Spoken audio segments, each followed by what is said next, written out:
पहला पाठ प्रज्ञा ग्रंथ अध्याय 7 पद संख्या 22 से अध्याय 8 पद संख्या 1 तक।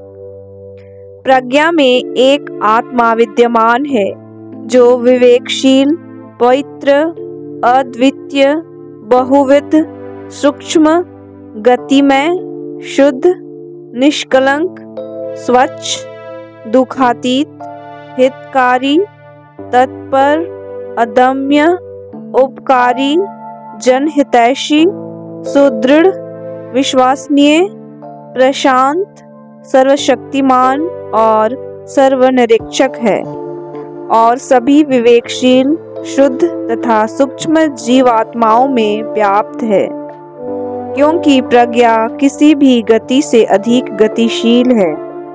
वह इतनी परिशुद्ध है कि वह सब कुछ में प्रवेश कर जाती और व्याप्त रहती है। वह ईश्वर की शक्ति का प्रस्रव है, सर्वशक्तिमान की महिमा की परिशुद्ध प्रदीप्ति है, इसलिए कोई अशुद्धता उसमें प्रवेश नहीं कर पाती। वह शाश्वत ज्योति का प्रतिबिंब है, ईश्वर की सक्रियता का परिशुद्ध दर्पण और उसकी भलाई का प्रतिरूप है। वह अकेली होते हुए भी सब कुछ कर सकती है। वह अपरिवर्तनीय होते हुए भी सब कुछ को नवीन बनाती रहती है। वह पीढ़ी दर पीढ़ी पवित्र जीवात्माओं में प्रवेश कर उन्हें ईश्वर के मित्र और नबी बनाती है, क्योंकि ईश्वर केवल उसी को प्यार करता है जो प्रज्ञा के साथ निवास करता है। प्रज्ञा सूर्य से भी रमणीय है, सभी नक्षत्रों से श्रेष्ठ है और प्रकाश से भी बढ़कर है, क्योंकि प्रकाश रात्रि के सामने दूर हो जाता है, किंतु प्रज्ञा पर दुष्टता का वश नहीं चलता। प्रज्ञा की शक्ति पृथ्वी के एक छोर से दूसरे छोर तक सक्रिय है और वह सुचारू रूप से विश्व का संचालन करती है। प्रभु की वाणी। भजन अनुवाक्य। हे प्रभु, तेरा वचन सदा सर्वदा बना रहेगा। हे प्रभु, तेरा वचन सदा सर्वदा स्वर्ग की तरह बना रहेगा। तेरी सत्य प्रतिज्ञता पीढ़ी दर पीढ़ी बनी रहती है। तेरे द्वारा स्थापित पृथ्वी आज तक सुदृढ़ है। यह सब तेरी इच्छा के अनुसार बना रहता है, क्योंकि सब चीजें तेरी आज्ञा मानती हैं।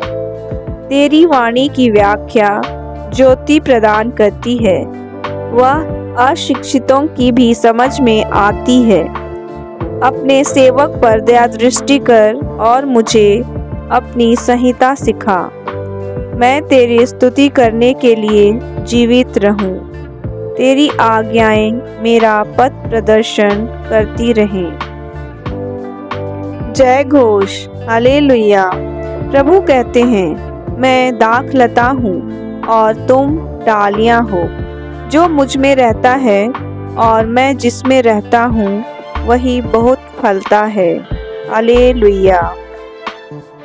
सुसमाचार।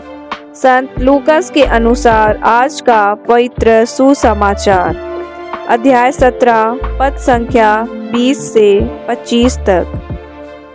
जब फरीसियों ने उनसे पूछा कि ईश्वर का राज्य कब आएगा, तो यीशु ने उन्हें उत्तर दिया, ईश्वर का राज्य प्रकट रूप से नहीं आता।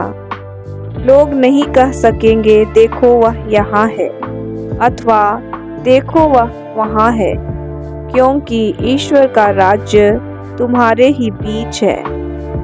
यीशु ने अपने शिष्यों से कहा, ऐसा समय आएगा जब तुम मानव पुत्र को एक दिन भी देखना चाहोगे, किंतु उसे नहीं देख पाओगे।